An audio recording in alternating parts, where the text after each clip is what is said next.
What up, what up, what up, Chicago? What the deal be? This is your host, Kahlief Adams. This is the Spawn on Me podcast, episode 342. This is the premier podcast spotlighting people of color in the video game industry. I hope you are all doing very, very well today. I hope you are having a wonderful Thursday. I hope you are taking care of yourselves. I hope you are knocking it out of the box and making sure that everything around you is dope. I want to thank everybody in the chat here in Twitch land, everybody in podcast land, everybody in Patreon land, everybody in YouTube land for coming through and again making Chicago amazingly dope this and every week. If you had a chance to listen to our show last week, thank you so much again for supporting the show, and thank you so much for coming through and giving us some love as usual. I am really excited to see so many dope folks in the chat. Shout out to Scooter Magruder that just rolled through in the chat. What up, fam? I see you. Everybody who has been coming through again. This week has been a lot of fun. Like, I think a lot of folks have been down and out. And a lot of folks have been really upset about trying to figure out good ways to make fun things happen and trying to find out good ways to spread love and give good energy to other folks. But I'll say this, with all the things that have happened in the past couple of months, I think what I've seen so many folks do of late has been sharing each other's work and making sure that people are fine, making sure that people are getting things done, and really holding other people's feet to the fire, and also giving people lots of different ways that they can get involved with the work that they're doing and other folks' work as well. So I want to continue to give massive amounts of love to everybody who's trying to keep it positive, who's trying to figure out good ways to stay motivated, and who's making some real good moves in the space. So that being said, we have a really fun show tonight for you all. We have lots of things to talk about. I've been playing some stuff that I can't necessarily talk about yet, but I can tell you what I've been playing a little bit later in the show. We have a fantastic guest that I will tease for next week's show that we have coming through. That's going to be very, very dope. So again, everybody who's come through, make sure that you all are paying attention, making sure that you're following our feeds, subscribe to our podcast on all podcast platforms, subscribe to our YouTube channel, which again, thanks to everyone here in Chicago, we have now surpassed 2,500 subscribers.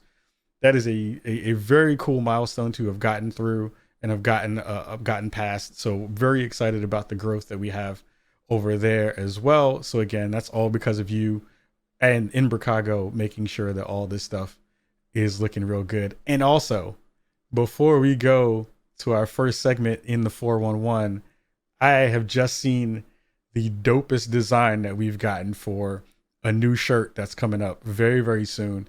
I'm trying to figure out good ways to do promo for it. Once that thing is live on the store, you will all be the first ones to know, because no bullshit. It is one of the best designs we've had coming to the store from our dope folks over at Reflect and Zach Silver, who's the person who made all our branding. So really excited about that. So before we get into all that stuff later on, first thing we got to do is we got to get into the news with the 411.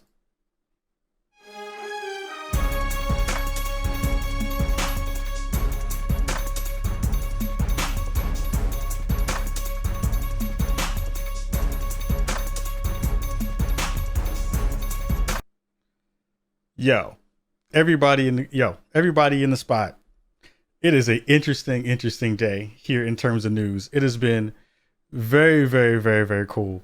And also been really interesting to hear all the conversations that we've seen going across the internet today. I think today is one of those days where you have to kind of take a step back. Everyone needs to breathe. Everyone needs to figure out a good space to be able to say, all right, we're going to figure it out. We're going to make it work. We're going to try to think about ways that we can get good information out in the space. And we're going to try to keep good Black energy in the space.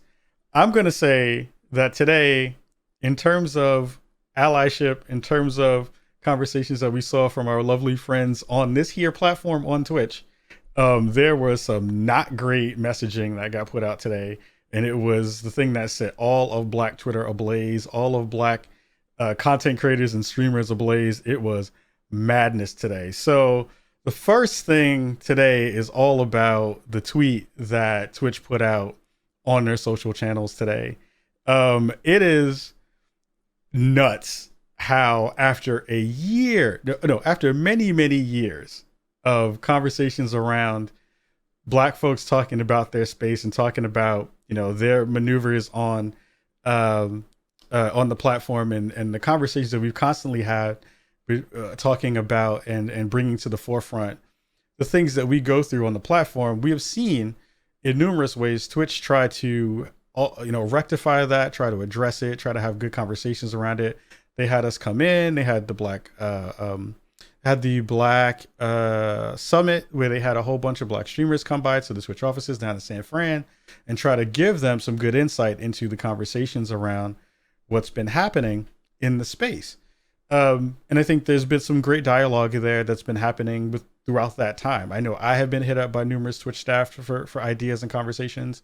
I know that many folks in the audience in Chicago have had those conversations with a lot of folks in good and reasonable ways. And I think, again, we've seen the conversation be that Twitch has kind of fallen short with a lot of those conversations. So we fast forward to last month, in the beginning of last month, again, we had, I will say this out loud. I think we had the quintessential show and the quintessential conversation around Blackness on Twitch. There were many that came after that were amazingly brilliant and smart, and they were fantastic to see so many folks get together and share their experiences with that space. That being said, Twitch came out today and shared this piece of media, this promo piece of media across their Twitch social channels. So we're going to play that right about now. We a new generation. Look, black, white, pink, yellow, everybody's in the street. This is humanity, so this is real. One of the biggest pieces of the Black Lives Matter movement is being heard. Even if you aren't able to raise the money yourself, you can utilize the platform that your viewership has given you to increase the volume of those who aren't being heard right now. We have so many people of color and so many people in the Black community. We need to be there to fight for them. Black people don't have the same right, and we don't have the same power that people around us have here. We cannot let more Black people die just because of the color of their fucking skin. Black men and women have a right to be heard, a right to live. Get involved, because equality for all is what should have been in place from the start. Thank you so much. 3K in one day. Oh my God, we did it! Thank you so much, everyone. This is just the beginning.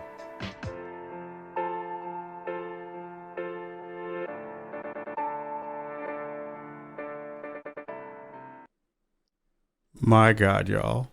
Yo. So let's talk about it for a hot second. So here's the deal. And here's the thing that made me laugh out loud, super, super heavy. So again, the conversation has been that all the folks who have been affected by racism and by discrimination, by being called a nigger on Twitch all the time when you're on the front page of Twitch, all the Kentucky Fried Chicken emotes, all the Tri-Hex emotes, all the stuff that we've seen over the years, the conversation came to a huge head during last month. We saw numerous companies come out in support of Black Lives Matter.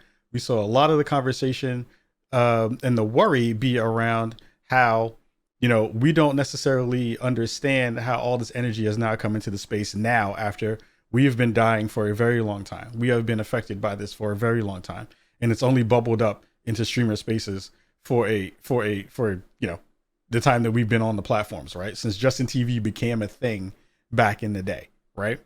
So Twitch puts this out, and the first thing, of course, if you're watching this in video format, the first thing you notice is that there are maybe 3 Black folks in that whole spot. Some folks, again, like one of the folks who was in that conversation was Zombie Kills. Zombie Kills was one of the folks who was on our Lesson in Blackness episode. And she shared a whole bunch of fantastic thoughts during today. And she said, there were three POC folks in that space. I will say I only saw one, and that was her in that whole video, right? Around supporting Black supporting Black content creators and supporting Black streamers. One of the funniest parts about that conversation is I remember the day that Dr. Lupo came out and she used his platform and came out in support of Black Lives Matter. Now, first off, let me say, I am happy that he did so. I am happy that each of the people who was in that particular piece of promo material was in that piece. I'm happy that they did the work. They're doing the work to try to make the space better. I want that to be a thing that we wind up having happen here, because it's a thing that we as content creators are hoping that our other streamer brothers and sisters will be able to do. The problem is when you put them at the forefront of the conversation of the promo material, when you have infinite Negroes on your platform who can help do that work, who have been doing that work, who have been streaming, who have been having these conversations, who have been doing that work for a very long time, and you take them out of a piece of content like that, it just reinforces all the things that we have talked about for the past couple of years about Twitch not understanding how to read the room and being tone deaf about the conversations that they've been having. One of the things that I said the day of Lupo being one of the folks that got a lot of love during this conversation, because if you remember, during that first or second week of June, Ninja and Lupo finally came out and said that thing. They said Black Lives Matter, da da da da da. I said to my wife, I said, watch in a couple of weeks, watch in a couple of days, watch in a month or two. If there's going to be some promo material, Lupo's wording and Lupo's conversation will be the thing that will be at the forefront of that conversation. And I was freaking right. And I'll pat myself on the back because I knew it was going to happen, because we see that happen all the time. It happens all the time where good allyship comes into a space, and because there are no folks who are running those particular parts of the platform, we don't get a seat at the table when those things go out. No one vetted this across any black people. You can tell that no one vetted this across any black people. Hashtag Ask a Negro First is the reason why I tweeted it out, because you would have saved yourselves a massive amount of worry and hassle and all this negative energy for a thing that was going to be pretty good. Twitch then puts out a statement. They delete the video. They put out a statement afterward that says, "We hear you. Our goal was to demonstrate the importance of allyship, a message we didn't make clear, and only by working together can we create a positive change." Here's the deal about that. And I see the chat right now is going wild, right? Here's the thing. If you're going to do an allyship conversation, you have to word it correctly. You don't do the end of that promo piece of material that's like support black creators, support black streamers. You could make that whole thing switch and give yourselves less heat if you just would have talked about allyship. Support is great, but when you put that image and that visual in front of people, I think that is the problem that they messed up on. You have to be very, very specific about your verbiage when you have these conversations, because you already have a huge consumer base and you have a huge user base that already looks at you as you being suspect and not really giving a shit.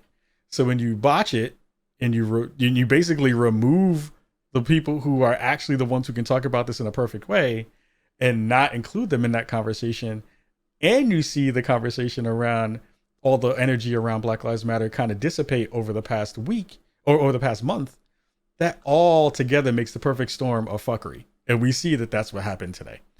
So again, there's another side of that angle that I think is important. I think, again, the conversation around allyship is really important. I think that I'm very excited to see there are friends in that video that I know and have been working with who are doing the work of trying to make sure that that message gets out to a white audience that needs to hear it, because those white audiences aren't coming to our streams in the same ways. So them doing that work and using that platform is paramount to a certain extent. We need those folks to be extending their olive branches to their own communities and making that thing work, right? So I am happy that those things are there. But Twitch dropped a huge F in the chat with this video, and then they pulled it down, which made it worse because they couldn't figure out how to get that messaging across. So again, you need more black people in the space. There's a couple other things that I wanted to poke at when it comes to this conversation before switching over to the next topic for the evening. One, there needs to be a conversation from Twitch staff, and there needs to be a conversation from Twitch staff up and down the stack about how these pieces of promo material go out. So, and I say this because of this. One, again, vet it across some people who are affected. That keeps you safe. Two, The folks who were in this video, I am sure, got a shit ton of grief today for doing a good thing. That makes allies not want to be allies. Let's be honest about that.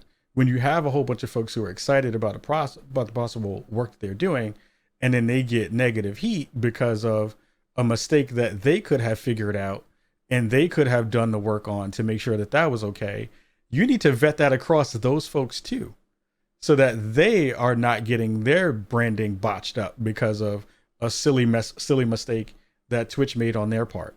That's one. Two, the other part of this conversation that I think is really interesting is that there is a huge disconnect between the folks that we may have contact with. I know I have a couple of people who I speak to from Twitch, not on a regular basis, but like if I need a thing, if I need to speak to someone, I have a person or a couple of people who I can poke at and say, hey, such and such, I have an idea. I would love to be able to talk to those people about the conversation about X, Y, or Z. I feel like those people here who I get a chance to talk to about the things, and I know that they care, and I know that they're doing the work of trying to make the space better. I know that they're doing that work. Those folks, the messaging between here and the people who run their social is not meeting in the middle. There is a huge disconnect there that is botching a lot of the goodwill that those folks are working their asses off to build across a lot of these communities. And that sucks, because you have a lot of folks who are then looking at each other to be like, yo, what the hell did we do? We didn't do nothing wrong. We tried to make the space better. But somebody up top decided to put out this raggedy ass promo video, and it botched all the stuff. I'm seeing in the chat that they were saying that some folks who were involved in that video, that they thought it was a bad look too. Like, absolutely. Like, that's a huge bad look against, you as a person who's trying to do that work. And I'll say this, I hardly ever see, even if we've been put into a promo video, we've been put into a couple promo videos over the past couple of years, we never see that stuff until it's already out in the world, right? So that's a problem. Like, if a conversation from Twitch, who understands just how much branding is important to growing a streamer's career, you have to be even more deft at trying to figure out good ways to not put them in bad situations and put them in bad places, because that's a brand problem. You're messing up people's branding that they've worked extremely hard to build, and the messages that they have been trying to put out in the world that have been responsible. You kind of undercut that by not doing that work. So they need to, in the same way that you can't defame Twitch or put out negative connotations against Twitch, and they don't really like gatekeep you from doing that stuff. It's not like they have like people looking at your stuff and like knocking on your door to be like, yo, don't talk shit about Twitch. But it's not looked upon well. Like, I am sure that there are people at some point who have not necessarily been given opportunities because they continuously talk shit about the platform. That would just make kind of sense to see that that's a thing. But again, it's a huge, huge, huge problem that they have done this kind of work with this particular conversation, knowing that it's not hitting in the way that it was supposed to. Black Okage in the chat says content colonization.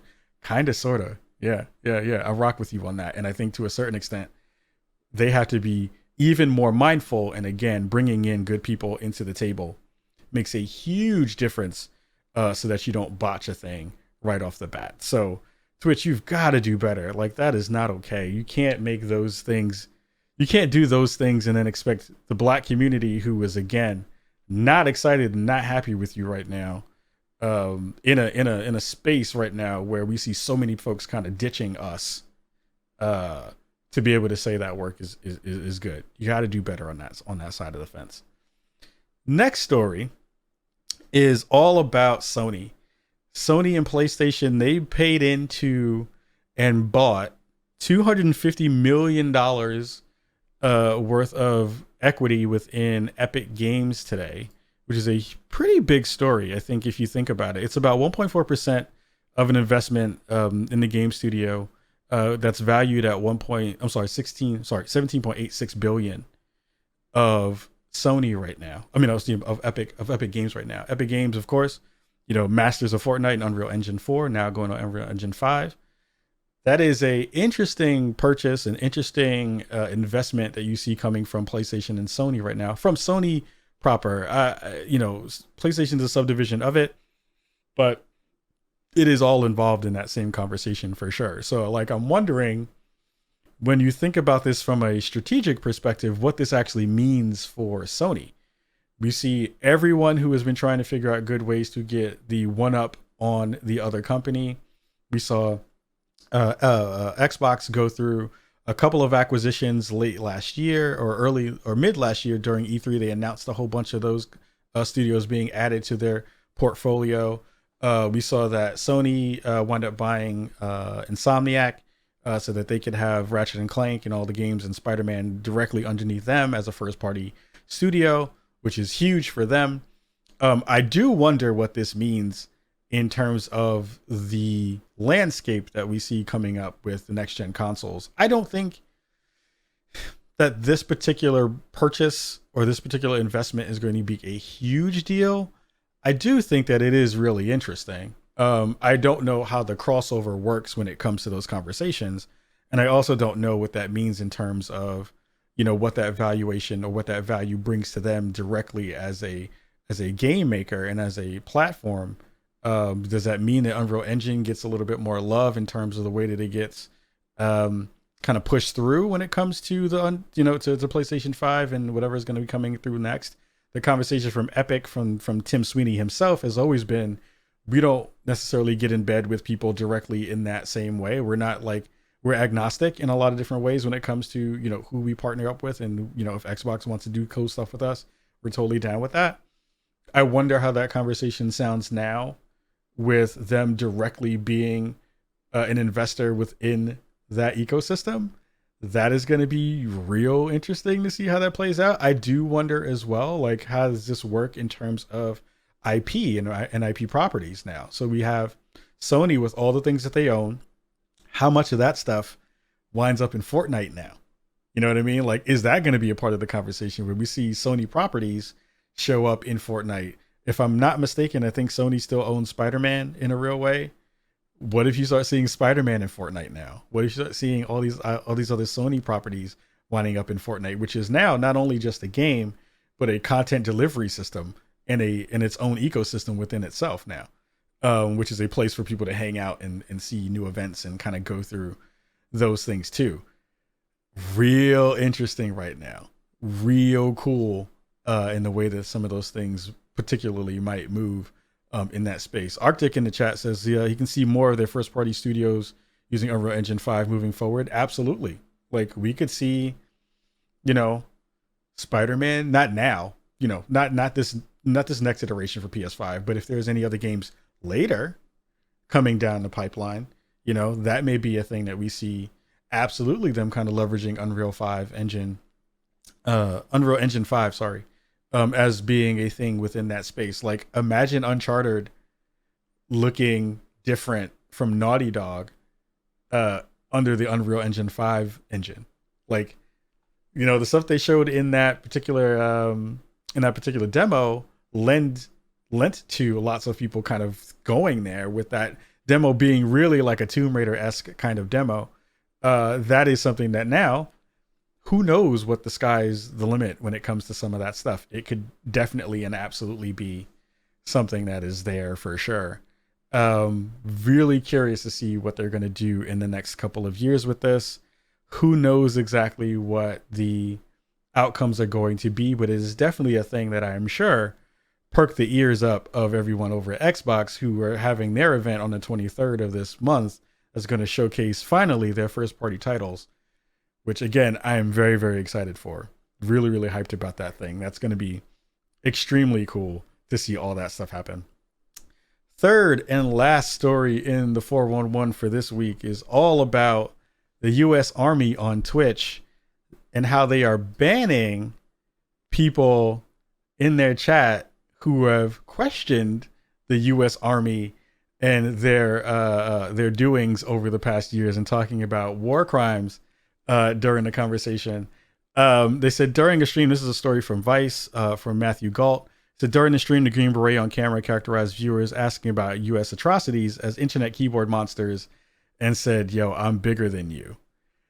Interesting how that winds up working and also talks about the crossover between, you know, Twitch being an entity and a platform that more organizations, companies, and outfits are using, not only for recruitment, not only for getting the word out about whatever they're doing and leveraging their space to build out conversations, but we've seen it with the U.S. Army and other military forces that some of them have esports arms of their outfits, which is, I think, another thing that we've seen as being really interesting as well.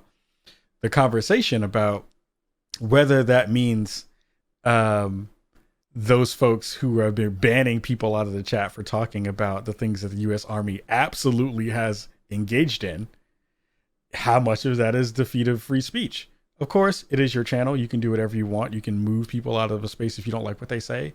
You can ban them if you choose to figure out that that stuff is not things you want people to talk about.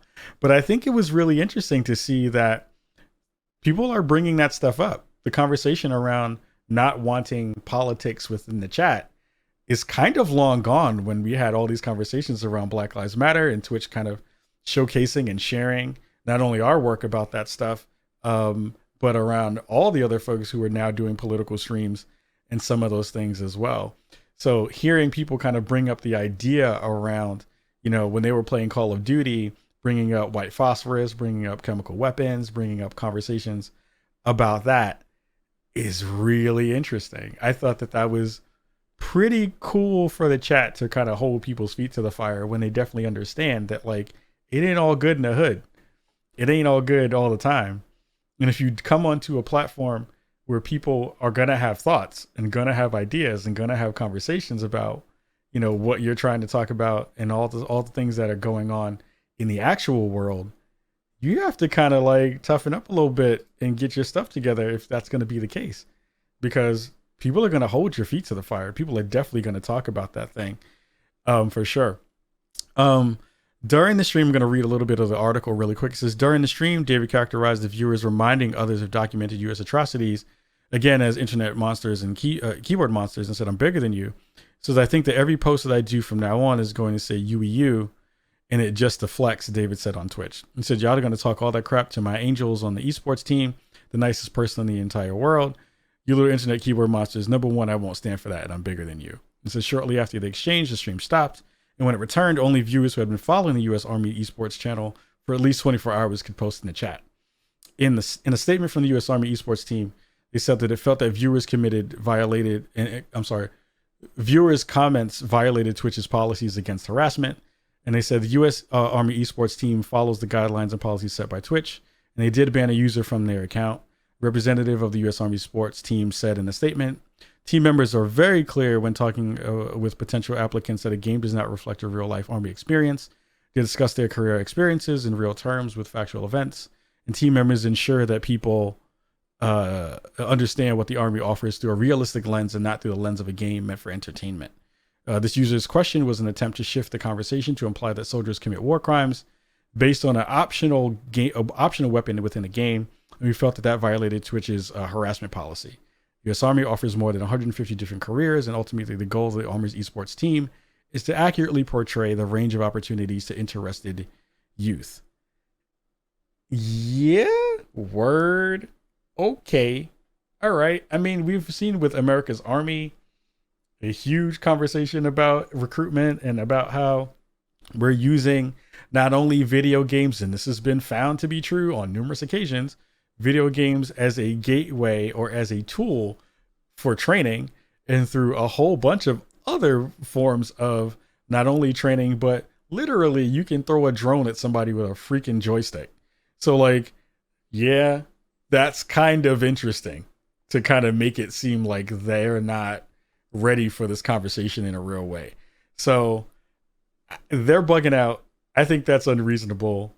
I don't know what to do with that energy, but mass shout out to everybody. Press F in the chat to pay respects for everybody who, you know, held the Army's feet to the fire during the conversation around them enacting war crimes on people throughout history. That's a thing that's not hard to understand, and it's not a thing that's difficult to get through your heads. So Army, y'all need to calm that down. You need to figure yourselves out. And if you're not gonna come to Twitch correct and not have understandings that people are gonna hold you to a different standard, then you might not want to be on the platform for sure.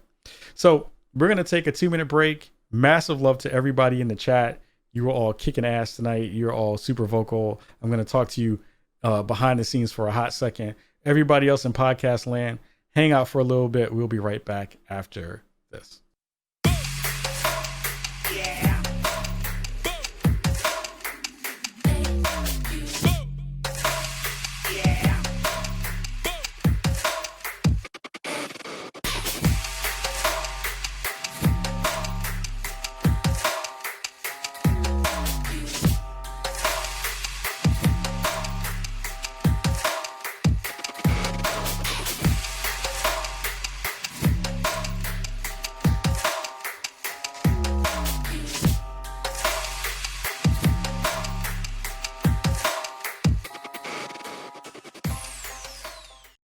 Welcome back to the Spawn Me podcast. I'm your host, Kahlief Adams. This is episode 342 of the show.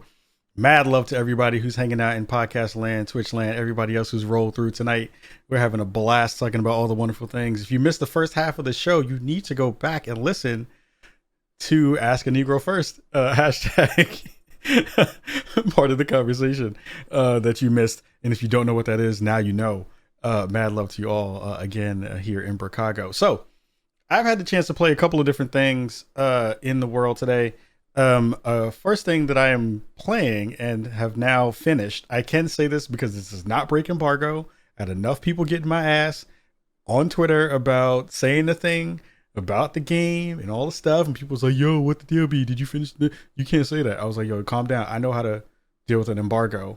I've been doing this for 10 goddamn years. I know how the embargoes work. Finished up Ghost of Tsushima. That's all I'm going to say. That's all I can say about that. So I've been playing that. The past couple of days, I got a chance to play a couple of other games as well. Got a chance to play Watchdog Legion. So I got a chance to play that. Got a chance to play Assassin's Creed Valhalla. Got a chance to play that. And that's all I can say about those things too, until after Ubisoft Forward, which is going to happen in a couple of days. I think it's going to happen actually, what's today, the 9th? I think that happens at the end of next week. So please make sure again that you're following all of our stuff here on the Spawn Me channel. Make sure you're again following and hit the notification button on our YouTube channel to see when videos are going to go up for that kind of stuff. I will have a review coming up after embargo about Ghost of Tsushima. For sure.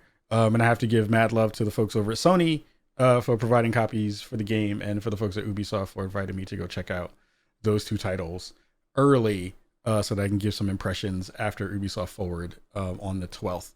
So make sure you're looking at that stuff, because I think there's a lot of questions around those games for sure. So I think that there's going to be a lot of people who are trying to figure out what that game is going to wind up being, or those games are going to wind up being. I think you'll get a really good understanding of what those things are going to be during that conversation and during the time that those things wind up popping up. So again, like, make sure you're paying attention to those spaces, and that you're paying attention to those streams that are going to wind up coming up, because there's some cool stuff that's going to be shared and conversations that are going to be in that space. So again, make sure you're checking those things out. The last thing that I want to get into, because there isn't a lot of actual stuff that I've been able to talk about in terms of things to play. Actually, no, I did get a code for Death Stranding on PC. So I'm very excited about going back into that world on PC at higher resolution. That's going to be super fun. And I'm really excited about that. I was playing a little bit of Mortal Shell over the weekend as well, which I think is a very, very good game to kind of dig into if you love those kinds of games. Like, if you are a big Souls fan, like, those games are fantastic. And I think Mortal Shell currently is a very, very, very cool game in that place. I'm waiting and dying to see what the next version of that thing is going to look like when it winds up dropping, because I think it's going to be, well, not next version, but when it actually gets put out into the world. I'm really excited about that. I'm gonna try out NASCAR Heat 5 in a couple of days too. I think I got a code for that because I'm excited to see, what that game is gonna look like. Having not played a NASCAR game, and curious to see, what a game like that plays like, because I've never really tried a game like that. I know it's a lot of driving in a circle. I know that for sure. So that's definitely a thing that's in that space as well. So yeah, lots of things coming down the pipe. We have some interesting conversations coming up with some brands and some other folks about, what Brocago is going to be able to do in the next couple of months coming up. So, again, make sure you're paying attention to that. But this week, we have a really cool, quick thing to share about a thing I found that was really fun and interesting that came up on the web. The place that we get a chance to do that is in the cookout segment. And I think, we're going to talk about that right about now.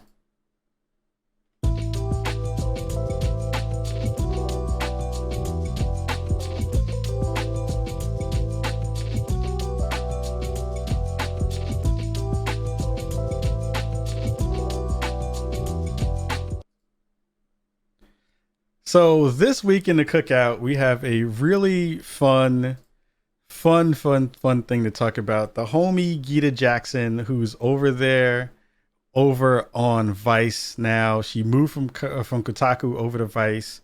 And it was a really dope article that came up that she shared that was all around AAVE.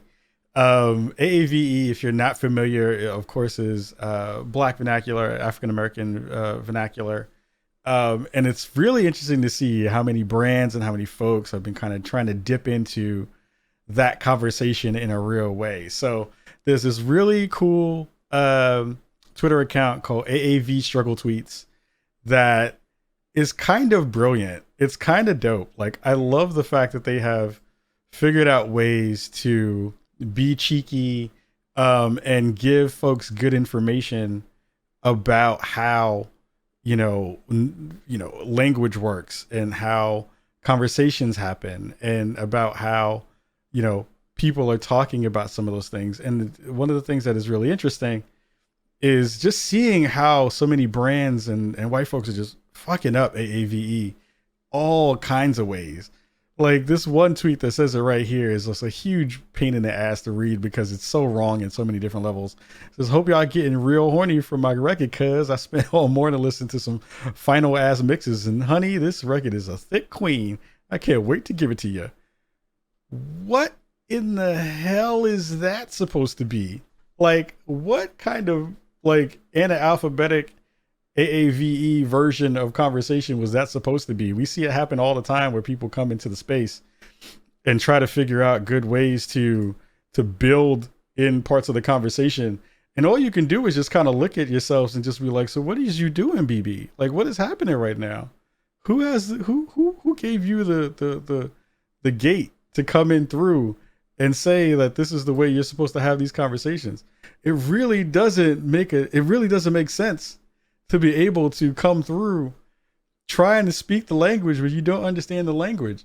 It's one of those things where my head hurts anytime I see this kind of stuff. It's just being like, what is you doing? How does this work? Who gave you the license to try to get into the space and make it happen? Because it's not making sense. It is, again, like, to kind of bookend the conversation and bookend the show. It again showcases and just shows just how many folks don't understand the culture, but want to be, wrapped in the culture all the time. It's like, I love the culture, but I hate the people. That conversation happens all the time. And it's been dope to see an account like AAV Struggle Tweets kind of take that, spin it on its head, and showcase why, we have stuff for us. And again, we're the first movers. We are the ones who make everything hot. We are the culture. And how that continues to translate into exactly why you see so many people botching a thing and not getting it right. So if you haven't had a chance to get some good vibes into your heart, go check out AAV Struggle Tweets. Make sure you go check out that account because it just makes me laugh so hard. It is very, very good. It is super, super good. I did that twice and I messed it up, so it's fine. I don't care. But yo, go check out that thing. It's pretty damn good. Massive love to everybody who has come through tonight. Massive love to everybody who has come through and hung out and talked about all the stuff today. Again, Twitch, you got to do better. You got to figure that out. You got to make the space better. And if you're not going to go and go talk to people in the beginning of these conversations, you're going to wind up having more of these conversations in the back end. So to everybody who's coming through, please make sure that you come check us out every Thursday here around 7 p.m. PST, Pacific Standard Time. We bring mad love to everybody who comes through. We want to make sure that we're showcasing and giving people love, especially the folks like Zombie Kills who just rolled in with the dope raid. Mad love to everybody who came through right now for the raid. And to thank everybody who continues to showcase the beauty of what Bricago is. Make sure you come back here every week to make sure you have some dope stuff in your life. So next week, before we get up out of here, we have a dope guest. Our fam, the one and only Adam Sessler, is going to be coming through this week. Oh, I messed it up. I keep botching it. Adam Sessler is going to be coming through next week to come back over and hang out with us because he's fam. He's always dope. He's always a part of our show. We love him. So we'll have a chance to ask a white dude night with brother Adam coming through and coming to hang out to come chill with us here in Bricago. So again, everybody here, massive love to you all. Make sure you're doing your thing. Make sure you're staying safe. Wash your hands, wash your butt. Make sure you're staying 6 feet apart, 12 feet if you're outside. Oh, 12 feet if you're inside, 6 feet if you're outside. Wear your masks and give people love whenever you see them. Nuance is not dead.